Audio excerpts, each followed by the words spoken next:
And welcome to Hannity. And in a bizarre moment caught on video, French President Emmanuel Macron's wife appeared to shove him in the face as their plane doors opened in Vietnam. We got more on that straight ahead. Also tonight, the scandal around Joe Biden's cognitive decline and the ensuing cover-up is deepening. Who knew what about his decline? What did they know? When did they know it? How bad was it? And who was really in charge?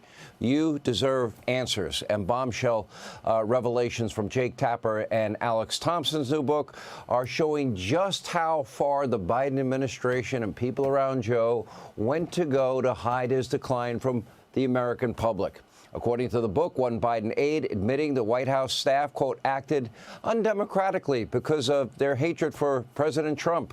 While also telling Thompson and Tapper that several senior political veterans work with Jill and Hunter Biden to run the show.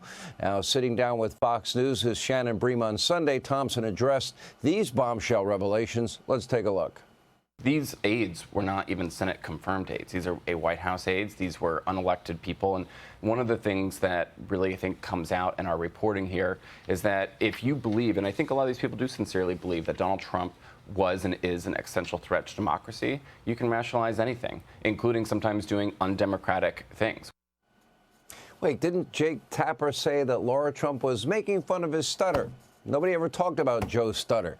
In other words, their hatred of President Trump was so strong that they were willing to act undemocratically while also claiming that Trump is a threat to democracy. They did that simultaneously. They felt justified keeping Biden in power because they, not you, we, the people, determined that Trump was a threat to democracy. Their determination only, their power on top of it. Now, one White House reporter telling Fox News Digital that this was, quote, a cover-up by any definition, and one that included both public and private facing dimensions, while a second reporter called out fake news CNN for refusing to cover the story that Tapper has now written about. This level of hypocrisy should be shocking. It should be alarming to every American. This is what I have been telling you. The legacy media is dead. They just don't know it yet. Now, sadly, it's only par for the course from today's left. And while the Biden administration worked to hide his true decline from all of you, they were aided by the legacy media mob themselves, who are now profiting in some cases on it, who showed yet again how truly dishonest they are. They covered up Biden's decline while they claimed ignorance and pretended, they just didn't notice. They said they showed you the real Joe Biden, but they did not. For years, right here on this show, we showed you the real Biden. We were criticized for showing you the real Biden. We showed what was clear and obvious decline. And frankly, the national security risk that came with it, having him in office, in the Oval Office, as, posing to be the president of our country. Anyone that says to you they didn't see it, make no mistake, they're lying to you. And this is worse than Watergate. Yeah, Jake, fake Jake.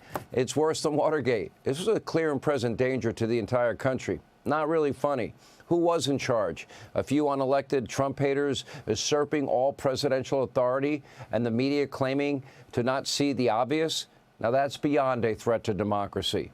So these members of the legacy media mob claiming to be fair and balanced and journalists are anything but. We'll talk about Scott Pelley later.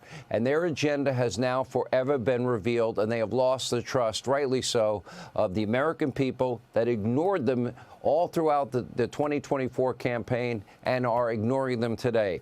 They would rather hide Biden's decline from the American public because they decided that it was better than Donald Trump. And by covering up his cognitive decline, they showed themselves to be the true threat to democracy. Imagine if the roles were reversed and this was President Trump. You would never, ever, ever hear the end of it. Between the Biden cover-up, their morally indefensible ideological stances, it's no wonder people are fleeing the left en masse. So they've come up with a solution to bring young men back to the party that is already facing, by the way, widespread mockery.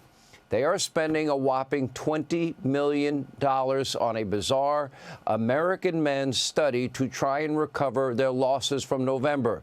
This study highlights the core of the left's problem, a never-ending obsession with identity politics. According to reports, one aspect will involve studying the syntax, language, and content that gains attention and virality in these spaces. Okay, really? You have to learn. Hey, bro, how are you? Would you like to get a beer, Joe? Hey, Joe, did you see the game the other night? I mean, what does that mean?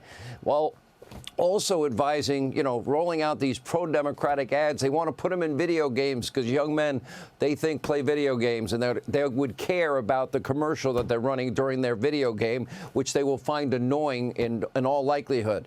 But the problems for Democrats are only going to get worse as the party embraces far more infighting ahead of the 2028 nomination.